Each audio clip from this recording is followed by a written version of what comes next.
My name's Lauren. I'm a blessed member of the Al-Anon program. And I've been doing this deal one day at a time since January the 15th of 2000. And it's always hard to get up. It doesn't matter how long you've been in recovery to get up and share your story. So I'm going to share a little bit about what it was like, what happened, and what I'm like today. I like to focus more on the disease of alcoholism and how it affected me more than it did my alcoholic. It's really hard to, like Kristen said, it's really hard to tell your little story without telling a little bit of theirs. Part of recovery is healing. And to heal, I have to be honest with you. And to be honest with you, I have to be open. And I have to break my heart to do that. And when I do that, it's when the healing begins.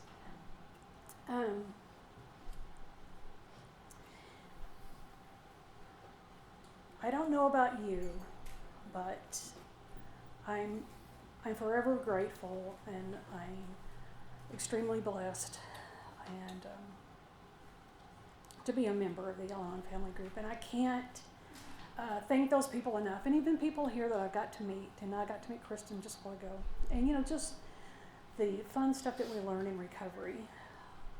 I learned a few things today. I learned a deal from Joni that said, when I'm in fear, it's even if it's not going to kill me, that I'll get through it. That's what I learned. And I was kind of jealous with Kristen because she, I think she got recovery on her second meeting. Wow. I'm honored that you got it on your second meeting, but I also like it how she broke down the serenity prayer. I haven't heard that in a while. It's so true, so true.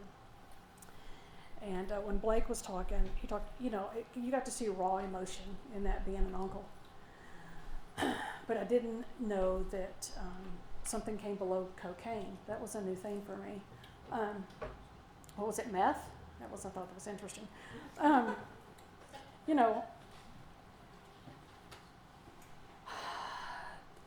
In recovery, I've had moments of doubt. I've questioned my sanity, and sometimes I didn't even know if I had enough courage to be honest. And that took some time when I got to recovery. It really, really did. I don't know about you, and I don't know where you met your alcoholic, but I met mine at church. I think it's a great idea. I think you should meet yours at church. People love this story, so I usually tell it every time that I go to a conference. I met Barry in 1980, and I was just old enough to get into the youth group there at our church, and we have gone up and back and forth about how old we were, so we're just going to stick with 15 and 17 because I really don't know.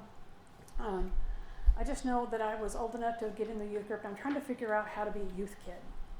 It's just a transition from not being in the youth group to being a youth group kid. And it was in May, and both of our belly button birthdays are in May, and I didn't know that at the time. I'd never met Barry. I had seen him around, but I'd never been introduced to him. And my friend Connie goes, "Oh, we're having this party, and we always celebrate recovery. We celebrate birthdays in May, so everybody in May gets celebrated." Well, I said, "Okay." And he goes, "What do we get?" And he goes, "Well, we get these little trinkets and stuff. And we get so many for how many years that you've been born, whatever, your birthday." I want to keep saying recovery. So say recovery, it's birthday, okay? Just get it. Anyway, so I talked to Connie, and she goes, "Oh," so I went to the store, and I bought 17 pieces of Hershey Kisses. And I put it in a bag, and I'm sure it had a bow, and I'm sure it had a card, because I like to wrap stuff.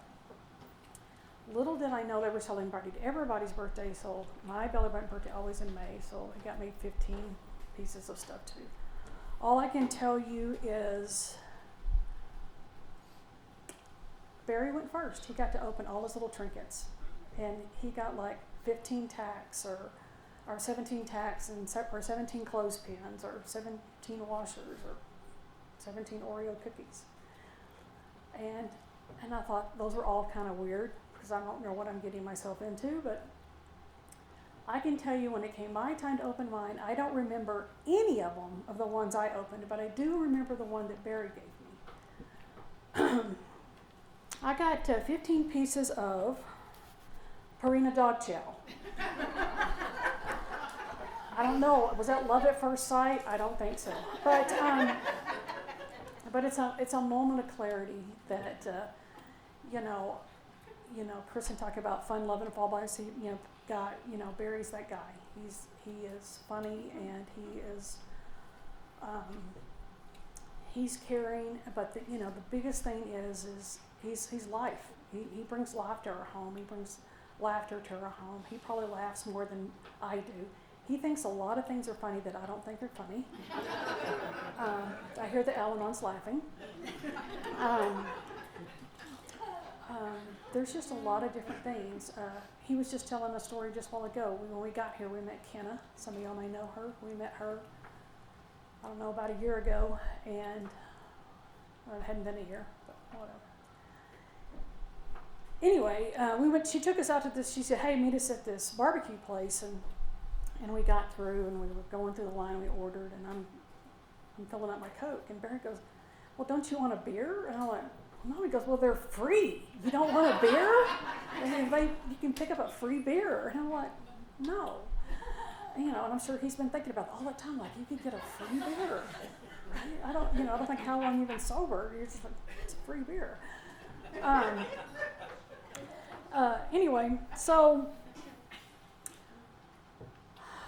we dated and then we didn't date. And I remember my parents were out of town and my grandparents stayed with us. And by now I'm probably 16. And I'm old enough to take my sister and my younger brother to school and back and do those kind of things. And the bottom of our water heater fell out. And I wanted to call my parents. I wanted to call my dad. My mom and dad wouldn't have been any big deal about calling and saying, hey, you've got the water heater's falling out. What do you do? You're 17 years old. You're turning 16, 17 years old.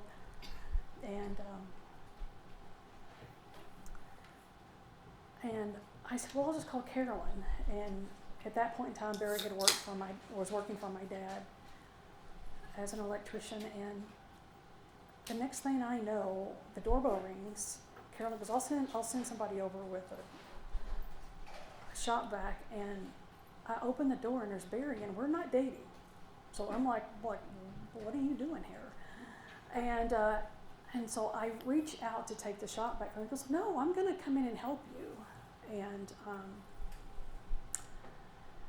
And we did that. It was uncomfortable, but we had a lot of fun vacuuming up water. I don't know anything about that. The carpet needs to be pulled out. I mean, he pulls out a razor blade and he just starts cutting the carpet out, and I'm like, what are you doing? You're like, we're not going to cut the carpet because you've burnt the carpet. And so it took us a while to move everything out of that room where that was at. And, that was a part of us getting back together and dating. So I met him in 1980 and I married him in 1985. And about a year later, we started an electrical business there in Midland between 86 and 87. And in 1991, we had our daughter, and in 1995, I saw the full-blown alcoholism, and I never saw it coming. I didn't have any clue what that looked like. I'm going to tell you the lie. The first time that disease of alcoholism lied to me. I can tell you that I wasn't raised in an alcoholic home, so it took me a while to figure out that I was married to an alcoholic. Just because I saw this doesn't mean that I understood what I was looking at. I came home, and we were supposed to go to a party that night for people I graduated from high school with. And in 2.5 seconds after I was cooking dinner and I was helping Kayla eat and get her ready to eat, and I woke up Barry, and he was saying things that were non-comprehensible, and he looked like he may have had a stroke. and I'm trying to figure out, do I need to call 911 or what else is going on? And I can't tell you how I knew he had too much to drink, but it came to me that he'd had too much to drink. I probably should have called 911 because it was bad. That was on a Friday night. On Saturday, I can't tell you what I did Saturday. That is an emotional blackout. That was probably I'm not going to say the only emotional blackout I've had, but it's one that I can't tell you what I did on Saturday. I can't tell you what he did on Saturday. My next moment of clarity was Sunday morning. I'm standing with our daughter, and I'm dressing her, and we're getting ready to go to church. And Barry walks in and goes, "Hey, I'm going to go take a shower so we can go to that deal tonight." That was supposed to happen Friday, and this is Sunday morning. And I was really sharp with my words. Like, this is Sunday morning, we missed that. And he got down on his knees and he hugged our daughter and he said, "I can't believe I did that. I'll never do that again." See, I always thought for the longest time that the disease only lied to me. Even though it fell out of his mouth, it lied to both of us. It lied to him and it lied to me.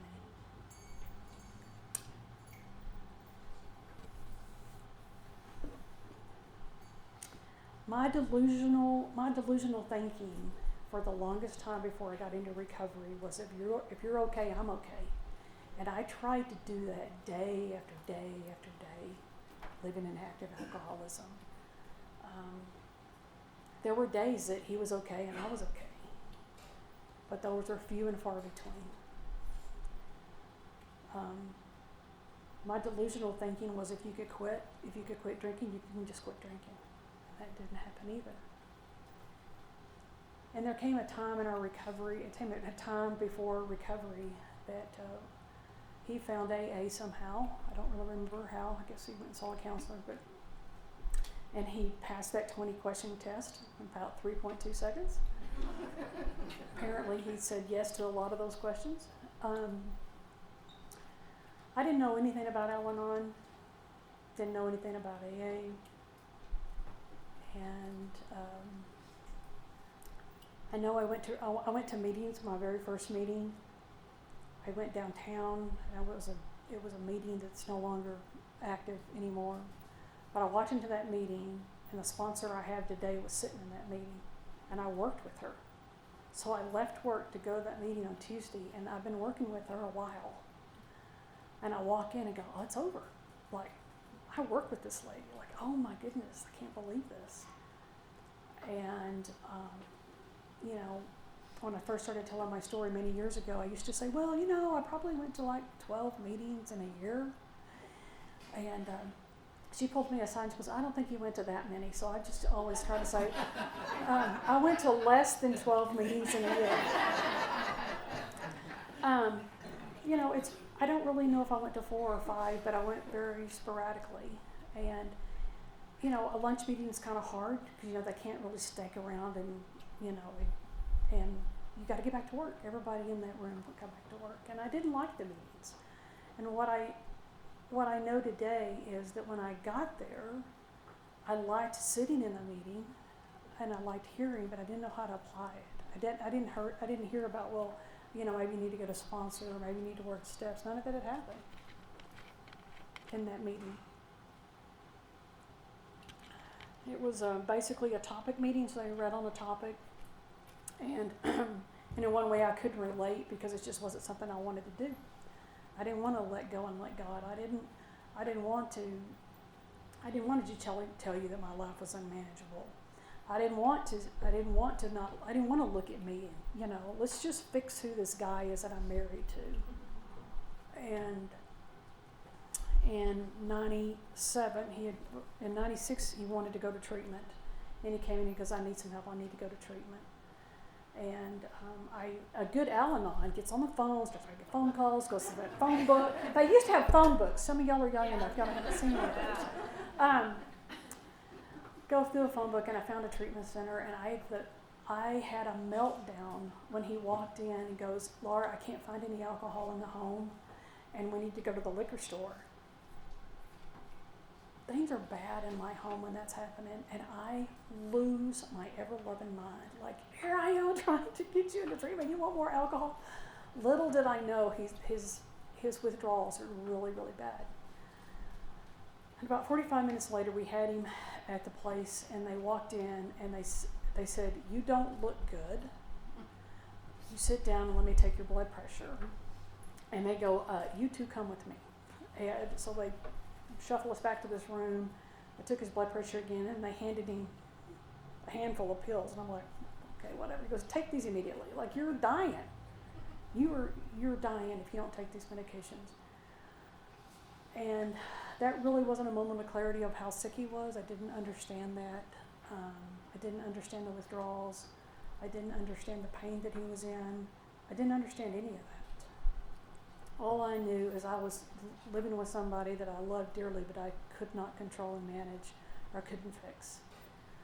And I remember him going to treatment, and I was there, packed all the stuff, went over and saw him all the time, all of that stuff. And I remember they wanted me to go to meet with a counselor, and but I'm still pretty mad.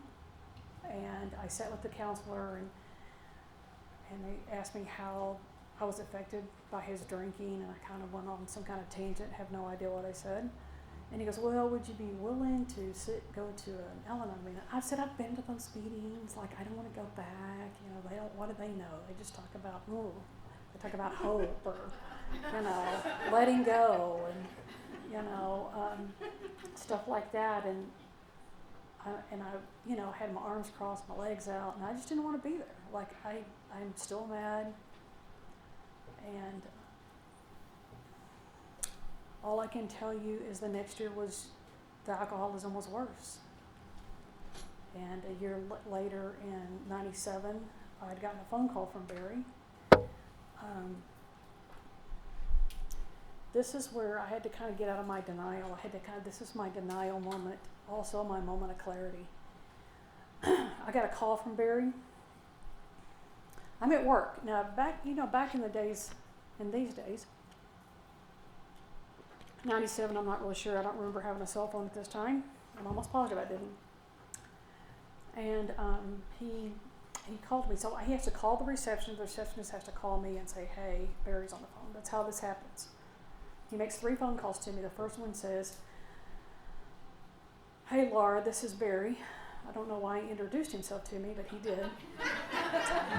And he said, he goes, "I need you to call 911. And they went click. And I'm going, I don't know if you need 911, why you're calling me. And I don't even know why you need 911. And the phone rang again, and he goes, "Hey, I need you to call 911, and I'm struggling to breathe." Click. Now, I love this guy, and my blood pressure goes up. I'm in full panic mode to some degree, and then I'm mad. Like, if you need that much help, why are you calling me? I don't even know where you're at. And the third call, he said, "Hey, I need 911. I'm struggling to breathe, and I'm at the shop." Now, all I can tell you is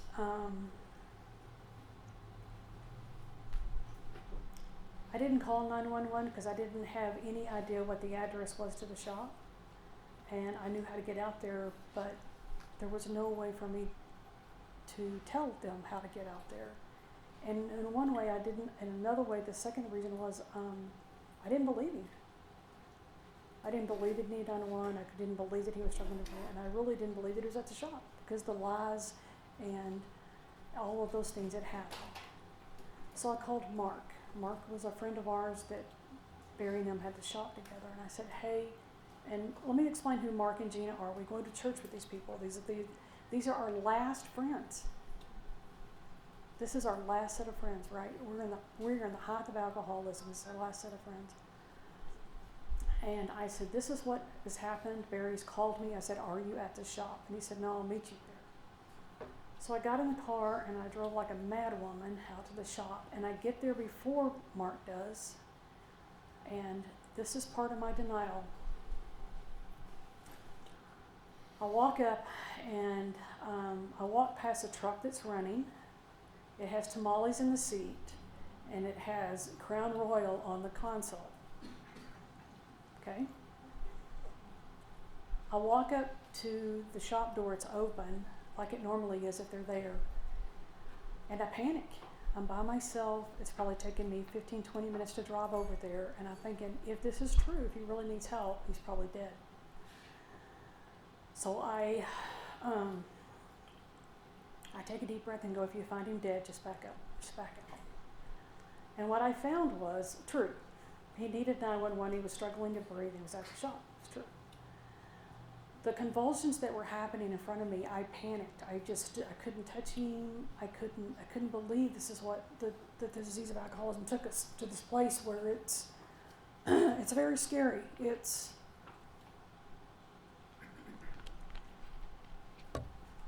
was a place that I didn't want to be. And I don't know how long I stood there before Mark came running in and goes, "Have you called 911?" And I'm like, "No, I don't even know the address out here." And so I called 911 and I hung up, and then I had to walk away. I had to walk out of the shop because it was more than I could handle. It was so much more than I could handle. I was so overwhelmed with what I was looking at. This is my denial part. When the ambulance was loading him up, me and Mark were standing right there when they're loading up Barry, and they said, easy question. Has he been drinking? I don't know. That's my answer. I don't know. And Mark said, yes, he has, but we just don't know how much. That was the truth. That's what I should have said, but I couldn't do it.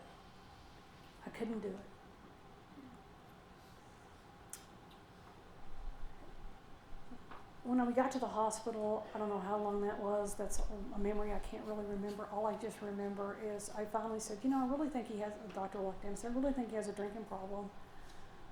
Maybe. I don't know how much of an I was in, obviously. I said, he probably needs help. And the doctor leaned down to me in 1997, put his hands on his knees and said, we've done everything we can for him. You need to take him home. I hope that doesn't happen today to anybody else, because I can tell you, he got in the car with me, and I'm thinking, if I can't get help at an ER in Midland, Texas, what am I going to do?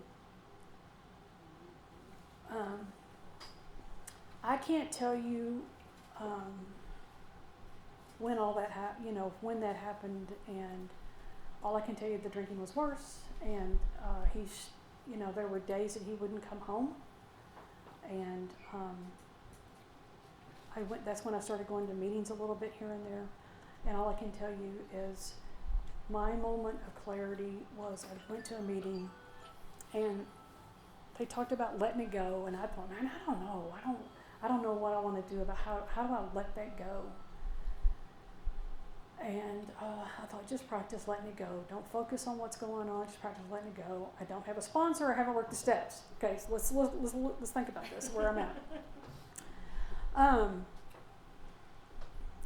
So he walked in that morning. Let me rephrase. This is nighttime. So I come home from work one day, and our daughter was still little, maybe 4, 5, 6, maybe, I don't remember.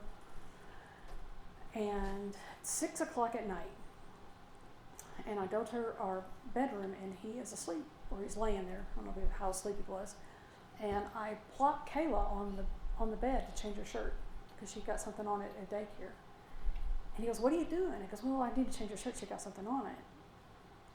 And he sits up and he goes, "I got to go to work." And he's self-employed, don't think anything about it. And I went, all right. When he walked out the door at 6 o'clock at night, he goes, "I'll see you tonight." And I said, "I'll see you tonight." I didn't argue with him. I didn't tell him it was 6 o'clock at night. I didn't argue. I just didn't. That was the moment that I thought, okay, now you understand kind of what that meeting was about, letting it go.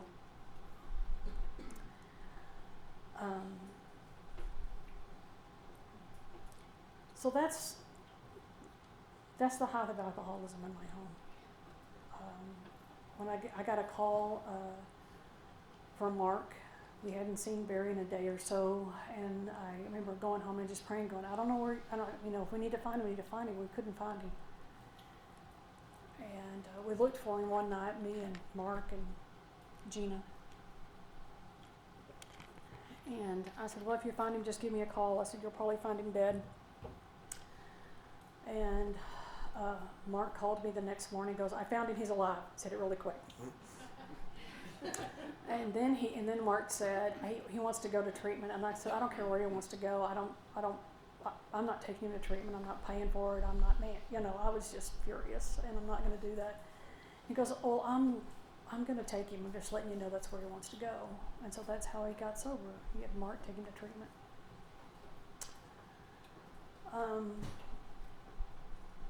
I didn't go see him at treatment. I don't remember seeing him at treatment in 97. I remember he goes, hey, can you come pick me up? And I was not happy about that, but I went and picked him up. And he sat me down and on the couch, and he goes, look, I don't know what I'm going to have to do to stay sober, but I'm just going to try to do everything I can to stay sober. And I go, yeah, right, whatever. Right, I just couldn't imagine living with somebody sober. Just couldn't do it. I'd already made a decision in January of 97 that I was going to leave him. And he got sober on April the 25th of 97. And I was going to hand him divorce papers on May the 9th, his birthday.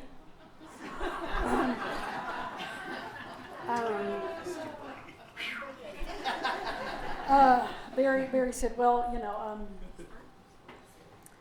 I thought that was appropriate, but when he went out and got sober, I'm like, my plan's not working. Getting any divorce papers, you're going to be sober, right?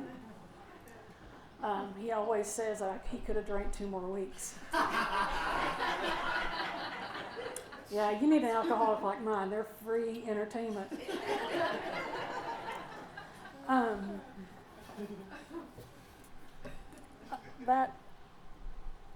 I'm grateful for that. He suited up and showed me he did what he needed to do to stay sober. When our daughter was a senior in high school, I came home one day and my husband wasn't sober. And about 10 years into recovery at that time. And I had a mini meltdown. Really, really did. I started going to a lot more meetings. Every time the doors are open, and there were some times during that 2 years that he drank, I went to lots of meetings. I just went to meetings. I loved him right where he was at. And I remember we were talking about something, I don't even remember what it was today. I have no clue. And our laundry room has just one play center, and he came at me, and I thought, he's going to hit me. He's never hit me before. And he's never hit me, period. But right then I was fearful because, he was upset about something. I don't know what it was. And I used recovery. I just said, yeah, you're right and I'm wrong. And he shrugged his shoulders and he backed out. And that's the first time and the only time in my life I was ever afraid of him. There was some time that I needed a meeting, and man, I don't remember what day it was. I don't think it was a Sunday night. I needed a meeting. And there wasn't any Sunday night meetings and Al-Anon meetings. And I thought, well, I'm just going to go to a closed AA meeting. That's exactly what I'm going to do. I respect closed meetings. I do. But I needed a meeting. And I got there and I thought, man, you can't walk into a closed meeting. Went to Serenity. So the way the meeting is, and you have to kind of walk down the hall and down. So I just sat right inside the door where nobody could see me. I have no idea what they said. I have no idea what the topic was. I got there probably 15 minutes after the meeting, and and God allowed nobody to walk through me to catch me sitting in that corner. But when I walked in, it was good. Because when I walked in that building and sat down on the floor, I was at home. And I felt comfortable, and I felt I could breathe. I haven't told that story in a long time, but anyway, and then I left about 10 minutes before it was over with.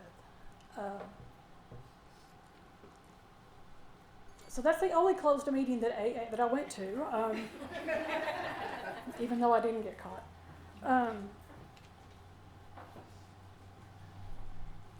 In step 1, it talks about that we're powerless and our lives become unmanageable. I think the most important word in all the steps is we. It's the first word in step 1.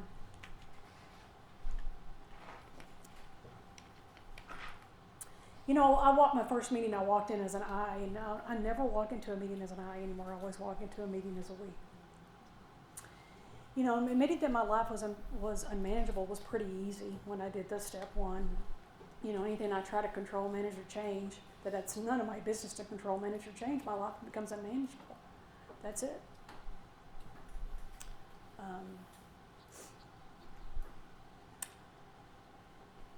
All I can tell you with the disease of alcoholism is we wore a different pair of shoes in that home. All I can tell you, the alcoholism didn't have my permission, but man, it had my full participation. It really, really did. In step 2, it says, came to believe in a power greater than ourselves could restore us to sanity. In that step, it doesn't say would restore us to sanity. It said, came to believe that one could. I don't know what your higher power looks like today, but mine has the qualities of my higher power have changed. Mine is hope, love, faith, meaning, and purpose today. Those are the qualities I have in the God of my understanding.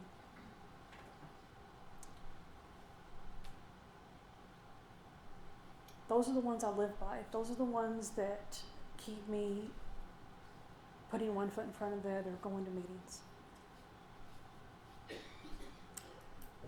When I did the third step prayer, it said, or when I did the third step, we did the third step prayer, it says, made a decision to turn our wills and our lives over to the care of God as we understood Him. Understood. I had to really, really figure, understood. I thought I understood the God of my understanding. If I really knew what God was doing for me, I never want to know how big God understanding what God is, because if I understood or understand what He is, He's not big enough to be God. He's just not. If I only knew, if I knew everything about what was going to happen, He's not big enough to be God. I wouldn't be tapping into Him and praying about things that I can't manage and change if I understood Him. All I know today is He sits up and He shows up and He walks me through everything that we go through. Making a fearless search, made a searching, fearless moral inventory of ourselves. People really get scared about doing that. I'm like, I sponsor a lot of people, and one of the sponsees was just like, oh my goodness, I'm just having a hard time. I said, resentments are easy. Who are you mad at? Don't just write the names down. Let's just start with writing the names down. It's not complicated. And so I was like, so she goes, I just don't have any resentments. I go, all right, who's made you mad at work? Oh, well, right? So I just started asking her questions. And then I said, when we get back together, we'll look at that. And we go through those steps of resentments. I didn't realize how many fears I had until I wrote a fear list. That was alarming. Because if I thought, I don't have it, there's a few fears, but not as many. There were a lot more on that list than I expected. There's going to be times in your life that in recovery that you're going to have to ask for help, and I couldn't ask for help with one of my sponsors, and I have a moment of clarity where I'm standing on the edge. I'm standing on the ledge, and I call a lady named Joanne, and I call her and go, hey, my sponsor's out of town, and I've known Joanne just as long as she's been in recovery, just as long as I've been in recovery. Well, she's been longer. But anyway, I call her and I tell her whatever the ledge I'm standing on. And I said, I need you to help me step off this ledge. because it was something I couldn't control, manage or change. And so we talked through it, and she used recovery. She told me exactly what I needed to hear about stepping off that ledge, that I was going to be safe and it was going to be okay. And talking about surrendering, surrendering means, taking a step into the unknown is worse than standing in the fear of something you can't control, manage, or change. Nothing changes unless I'm willing to take a step over. I'm not willing to change my fear unless I tell somebody, I have great fear. And I don't know how to walk through it. I don't know how to step through it. I don't know. And at that point in time, I didn't know how long if it was going to even pass. So, she gave me the deal. And then the very next day, we're sitting in a meeting, and Joanne's sitting on this side. And I tell that story. I don't break who I'm talking to. Then I talk to Joanne. So I talk about this overwhelming sense of fear, and I had someone help me walk it. I said the scary part about it is when I told her that I needed her to help me step off that ledge. She didn't ask me if it was a 5-inch ledge, a 5-foot ledge, or a 5-story ledge. That should be something you ask somebody. What kind of ledge are you standing on? She didn't ask me that. But she helped me walk through it because I was willing to ask for help. And that's part about being honest. That's a part about reaching out and doing the things that are hard. Making amends. The hardest amend I made was to my husband. And it was funny. I think he had been in recovery 3 years. And I made my amends, and he took it so graciously. And I remember him saying, I didn't make it perfect, and I don't do it. How I made it to him was horrible, okay? Horrible. But he took it really graciously. And I look back on that and go, I needed some direction on that. But anyway, but it's funny. He goes, hey, the next time you make your amends, and I go, look, that's your amends. Take it or leave it. That's it. Amends are good. I remember our daughter she's probably driving age, 15 or 16, or probably 16, 17 years old. She's still in high school, and I remember that I got up at 2 o'clock in the morning, and she's just in the kitchen, I don't know why she was up. And I get at 2 a.m., obviously I'm not real spiritual. It became real apparent that I was not spiritual at 2 a.m. And you definitely don't need to be talking to a teenager at 2 a.m. But I was probably getting on to her what are you doing up? Shouldn't you be in bed? Tomorrow's work, blah, blah, blah. I don't have any idea. And, she's sassy. And I flipped my 16, 17-year-old daughter off at 2 a.m. in our kitchen. And her response was, oh, that's nice. That's really nice. I don't say anything. I turn around and I walk up and I go, my sponsor is going to kill me. I'd been in recovery long enough to know how to make amends. I didn't know how I was going to harm her, how I had harmed her. I mean, that's harm. I didn't know if that harm was going to be just today, tomorrow, next year, for the rest of your life. I didn't know how much harm how that caused her. And so I went home the next day, and she got home, and I said, hey, I need to talk to you. And I said, I just want you to know we had an altercation in the kitchen 2 a.m. this morning, which you already know, you were there. And I said, I don't know how much harm that's done to you. So I know that Christian moms and moms in Al-Anon do not flip their 16-year-old daughter off in the kitchen at 2 a.m. It's never supposed to happen.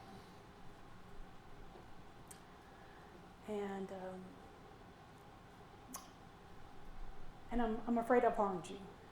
But what I'd like to do is tell you that I'm never going to do that to you again. And I said, what can I do to make it right? And she said, you just did.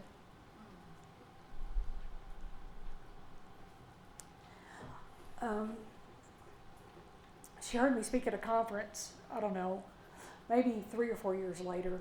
She's sitting in the meeting, sitting in a conference, and I told that story. She was sitting there. And because I told her, I said, after I was telling the story, I said, if she'd asked me to do her laundry for a week, I probably would have said yes. She's sitting in the audience. And so she walked up to me and she goes, I could have asked you to do my laundry? I said, yeah. And she goes, would you give me like $100 every day for a week? And I went, no. You had to know her daughter. And, Barry got up and got his chip here on Thursday night, and he talked about that. He talked about, what was neat about our daughter is she was raised in a recovery home. She really, really was. She doesn't remember she was young. She was like 5 or 6, because she was 6. Anyway, she was 6, and then she was like 8 when I got into recovery, 8 or 9. Anyway, all I can tell you is basically she was raised in a recovery home most of her, all of her life. And it was a really blessing for her to get both of us. And it's really hard on teenagers when you're both in recovery and you're drinking like a fish and you're walking. The drinking in our daughter was not pretty, and I had to stay busy so I wouldn't focus on what was going on. In the middle of the night, I found her floating in our bathtub at 2 a.m. in our bathtub, in our master bedroom bathtub. And, I had enough recovery to just say, hey, you need to get out, wrapped her in a towel, said it's time to go to bed. And Barry woke up the next morning. I said, this is the way we found Kayla. And he goes, well, let's just let her go to school, let her do what she needs to do. We'll do something later tonight. And I said, fine. And Barry was a perfect person to do that. He goes, when you get home, we'll do that. And Barry told her, hey, this is how Mom found you this morning, and I just want you to know that you can no longer drive that vehicle because it's in our name. She drove a Honda, and he goes, you can drive that vehicle when it's in your name, and when you're paying the insurance, you can drive that vehicle. But until then, we're not going to let you wrap that around somebody or kill somebody with that vehicle. So just letting you know, you're done. And the question she said, she goes, well, can't you just ground me? And Barry goes, no, we can't just ground you. You're not 5. And I don't remember. It took several weeks for her to scrape up enough money. And she was like, well, how am I going to go to work? And Barry goes, I don't know. And she looked at me like I was going to bail her out. And I go, whatever he says stands. And we had to stand together and go, this is the way it's going to be in our home. You don't have to like it or think it's a good idea. Recovery gave us that. People in recovery gave us enough strength to stand up and go, hey, you're not going to do this. One of the things that recovery does is it will surprise you. That's for sure. I remember our daughter,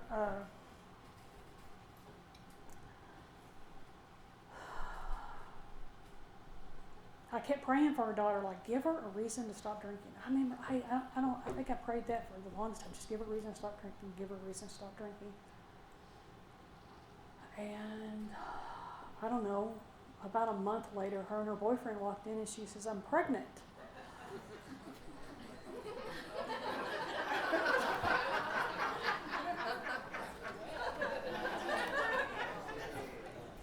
Y'all all think that's funny. That was a moment of clarity. All I can tell you is the first thing that went through my head is go, oh, that's real cute, God. That's really, really cute. Like, what are you gonna do? And because of that cuteness, we have a 10-year-old granddaughter out of the deal today. So it's really cool.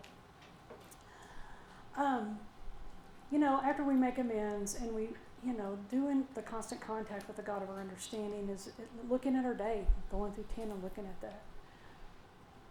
We can always, if I'm really, really honest with myself, there's always something I can change about my recovery. There's always something I can do different. There's always something I've made an error in during the day. And if not, if I can't figure out what I've done, what I need to do or have done or need to be working on, I just ask God make it clear, make it clear to me what I need to do. And it usually walks in. I usually hear it from my alcoholic.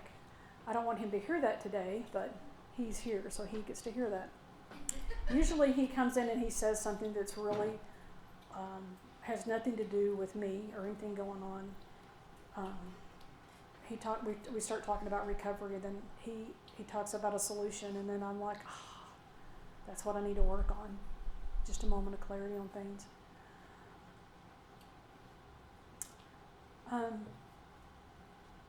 Step 11 is really my favorite step. It's a constant contact. And I look at step 7, humbly ask to remember shortcoming, it's 5 minutes prayer for the rest of my life. And to me, step 11 is the same way. It's going to do that constantly. I need to constantly remind myself that that's what we're doing. Is remember that that's where I need to be. So I read step 11 a lot because it's mainly a really good memory, a really good step for me. And in step 12, I'm going to tell you a little bit about a story about step 12. We work the exact same steps, and they're worded exactly like your steps in AA, except the one word in step 12. Y'all says help alcoholics, and ours says help others. About 3 or 4 years ago, I went out to dinner with a bunch of alcoholic women. It was before a Friday night meeting. There's a speaker meeting at Serenity at 8 o'clock on Friday night. And we went, Barry was out of town, and I went and ate with a bunch of AA women, which was was normal. We'd go out and eat. And they were talking about, needing somebody to sponsor. And I said, well, how hard is it? You see somebody brand new, you walk up to them and give them your phone number. I didn't see a problem with that, right? And they were talking about that they needed to do that.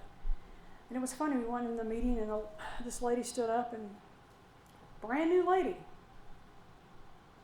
She stands up, she has a great name, her name's Laura. She's a fabulous name. And she said, hi, my name's Laura, and that she'd just gotten out of Springboard, which is a treatment center in Midland, Texas. And she goes, I'm here for my first meeting. I don't know, back then they were bringing people from Springboard over, but I'd never seen her before in a meeting. And so after the speaker meeting, we said the Lord's Prayer and ended, I stepped back and I watched these women in AA, and none of them were walking over to talk to this girl named Laura. So I step out the door, there's like a little breezeway before you walk out the door, and I kind of step back, and I'm still waiting for these alcoholic women to walk up to this brand new lady to talk to her. And they didn't. And I walked up to Laura, she's about to walk up there, I said, hey, do you have a meeting schedule? And I told her, I said, hey, I'm Laura. I said, great name. And I said, hey, let me give you a meeting schedule since you're new. Do you have one? She said, no. And so I said, I asked her if she worked, and she gave me some information that I needed to know so I could kind of circle the meetings that she could go to.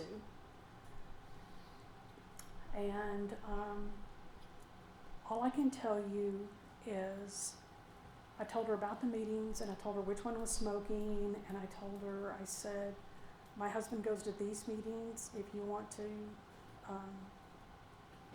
the next time you're at a meeting, maybe you can meet him, and he'll be more than happy to talk to you and get you in front of people. And I said, I can give you numbers of people. I said, tell you what, I'm just going to give you my phone number, and if you have any questions about a meeting or anything else, you just call me, and if I can't answer it, I'll find somebody who can. That's part of helping others. And I sat down and I'm writing my phone number on that pamphlet, on that scheduled pamphlet. And a woman that I went to dinner with, a sober woman of Alcoholics Anonymous, walked up and said something to me in front of the brand new person. Goes, she doesn't need your number. You don't need to be giving her your number.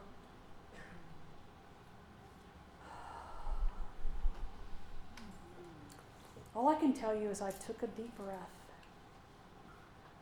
and I looked at her and I go, she's going to need your number too.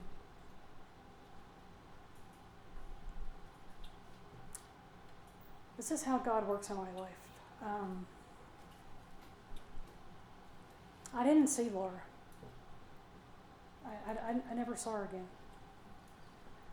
And 2 years ago, I was asked to talk at the Catholic conference, and I'm in Lubbock.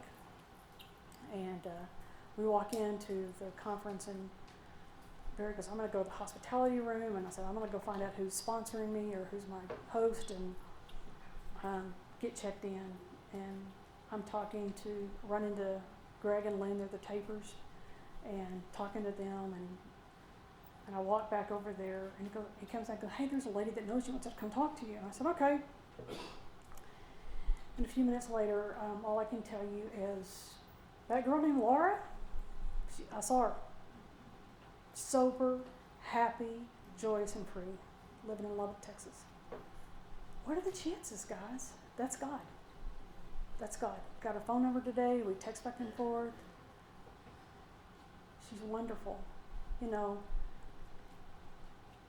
I'm grateful that I didn't throw a fit.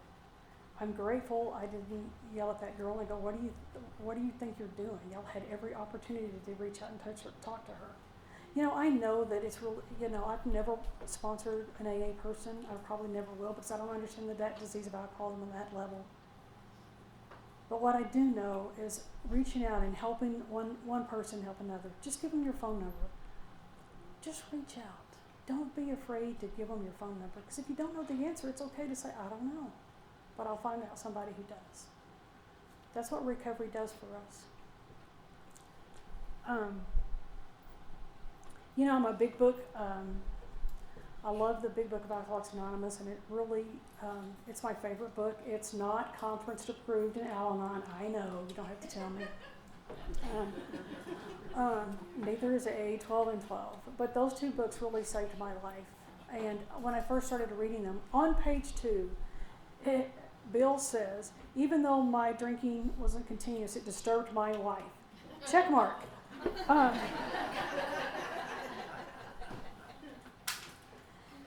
It also said, in Bill's story, said, our struggles with the alcohol are strenuous, comic, of course, and tragic. So, those are kind of the things that I needed to hear. And the disease also brings misunderstanding, fierce resentment, financial insecurity, and sad lives. And it was a check mark. I got more from reading the Big Book of Alcoholics Anonymous because it showed me in that book. One of the best, in 710, some ladies started an open AA meeting, women only, and Al-Anon women. And it's my favorite meeting because we're reading the Big Book of Alcoholics Anonymous together. And it's interesting to see the dynamics between an Al-Anon and an AA woman. And they are learning so much from us, and we are learning so much from them. It's absolutely beautiful. And so if you get to do that, wow, it's my favorite meeting. I don't like to miss it. The spiritual awakening we have in step 12 is we can see, feel, and do things we weren't able to see, feel, or do.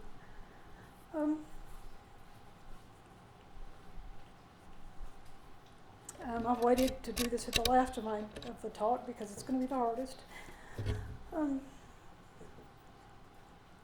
The last 18 months of our life have been horrific.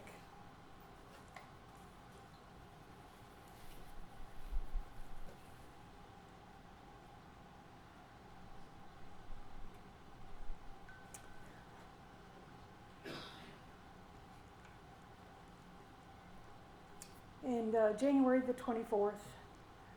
24, we took our 32-year-old daughter to to Dallas. She'd been sick. She'd had a disease ever since she was a first grader. And we took her down there because they said, hey, this organ has to come out. And that was January the 22nd of 24, and this surgery was supposed to take like 5 hours, 4.5 to 5 hours. And they came in an hour and a half later, and they told us that she had a rare form of liver cancer, and they weren't going to be able to remove the organ.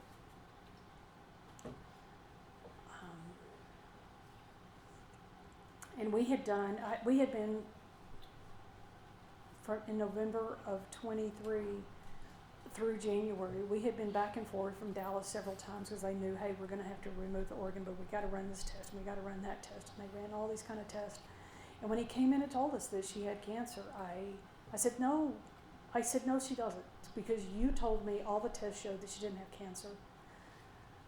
And he goes, she does. And she had lesions on her bile ducts of her cancer, on the bile ducts of her liver. And come to find out, it was at stage 3, and it had no cure. And my daughter said, I don't care if it has a cure or not, I'm going to fight it. And she did. She did. She fought it. And all I can tell you is she fought it until she couldn't. We live in Midland, and the last 4 weeks of her life, she was in the hospital every single week because we tried to get on top of the pain. And the last time that she went in to have her chemo treatment, her pain was so bad, which was on Monday, I think, August the 5th. And they put her on stronger pain medication, and we ran a few errands that she needed to run the house, and I took her home. And she goes, I need to lay down. And I said, okay. So I'm going to go to a meeting. And so I gave her the strong pain medication, and I went to a meeting, and as soon as it was over, I left immediately and went home. And when I walked in and saw her, she was kind of laying funny in the bed, and I went over to talk to her, and she talked to me pretty well. And I said, you've had a stroke. She goes, I haven't had a stroke. And I said, yeah, you've had a stroke, babe. And I said, you've had a stroke, just lay there. So I called 911 and had them on their way, and I called Barry and said, hey, you need to come home. Kayla's had a stroke. And that night, that was on Monday, and all I can tell you is when we were in the ER, our preacher showed up, my sponsor showed up, and I didn't let them come back. I didn't know there were more than people that can come back. But you get alcoholics, they don't care.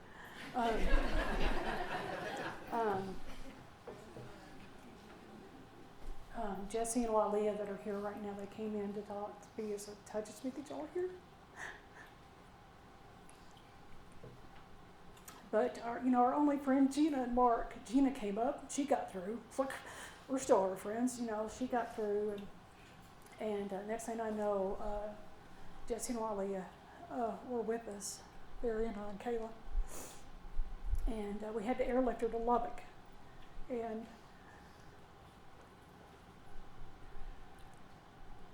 we didn't get here until like 3 o'clock in the morning. They're doing surgery on her while we're driving. And so we get to the ICU unit at 3. They come and get us at 4. And the doctor comes in and they start asking lots of questions. I'm exhausted. And they said, well, your daughter is in ICU, and if she stops breathing, do you want me to do CPR? And I looked at Barry, and he didn't say anything, and I said, yeah, I do. And that was on Tuesday morning, probably at 6 or 7 o'clock, 8 o'clock in the morning.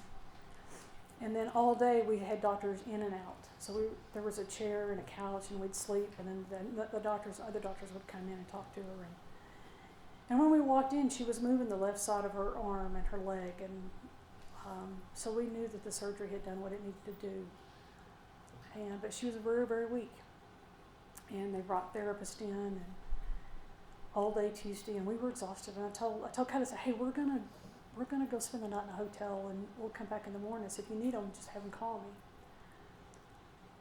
me. And I don't really remember a lot about the doctors coming in and talking to them. They talked about stuff that was way over my head, but we just did the things, and we kind of slept in. And Barry and I went back on Wednesday.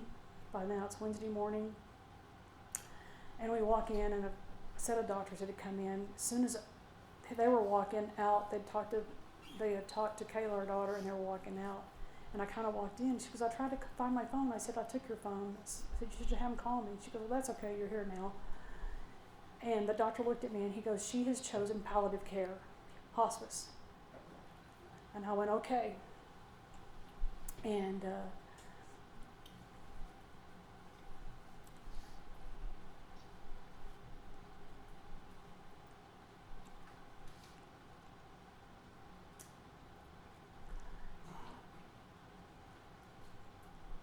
right before it, God had this spunky, fun-loving hospice nurse come in, and she was great. Spiky hair, full of life, full of love.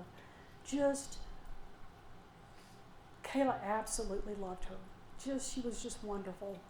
And she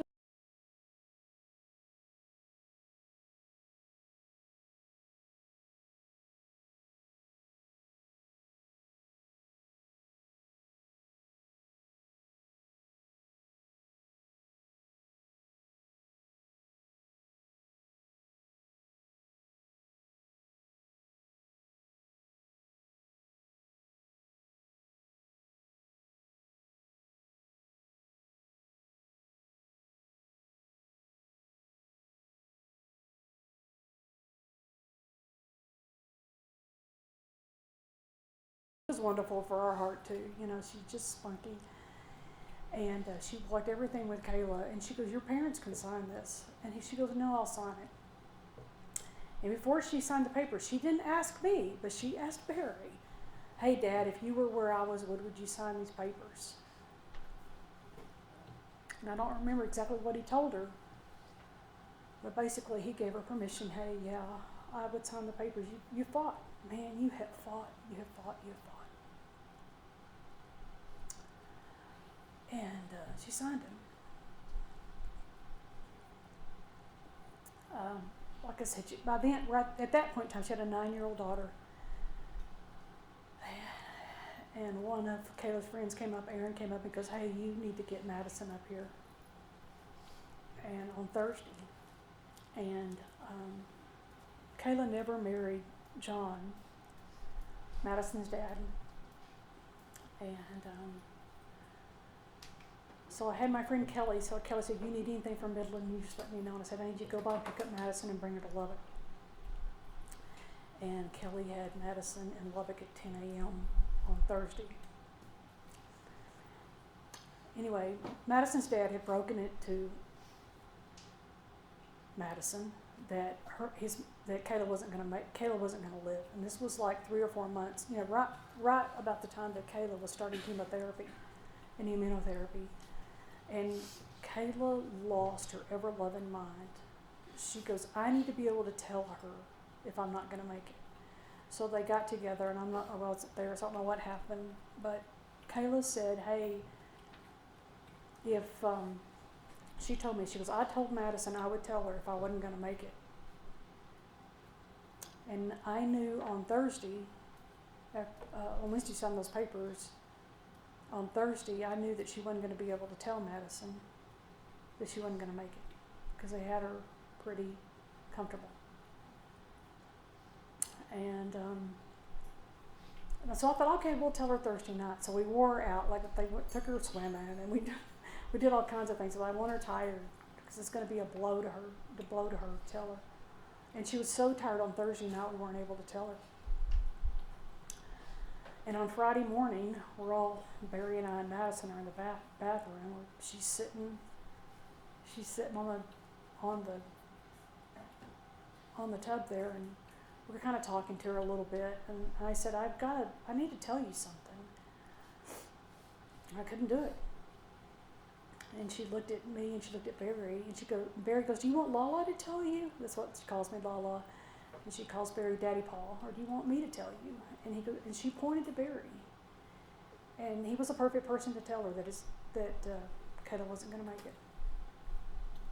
And he goes, you already knew that, didn't you? And she said, yeah.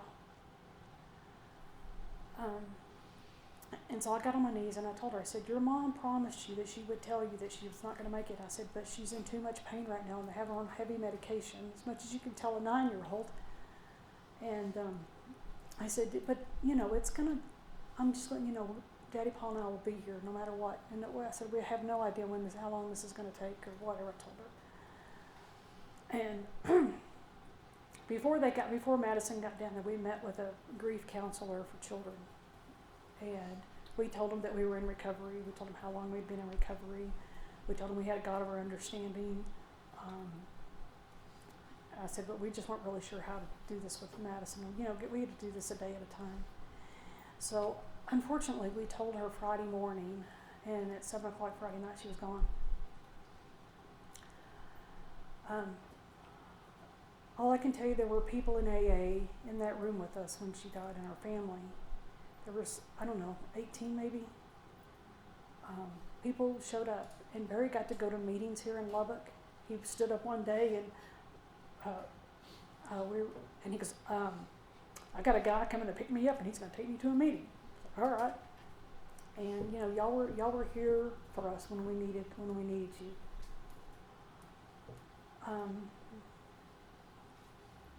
All I can tell you is I get to do it a day at a time. It's been rough.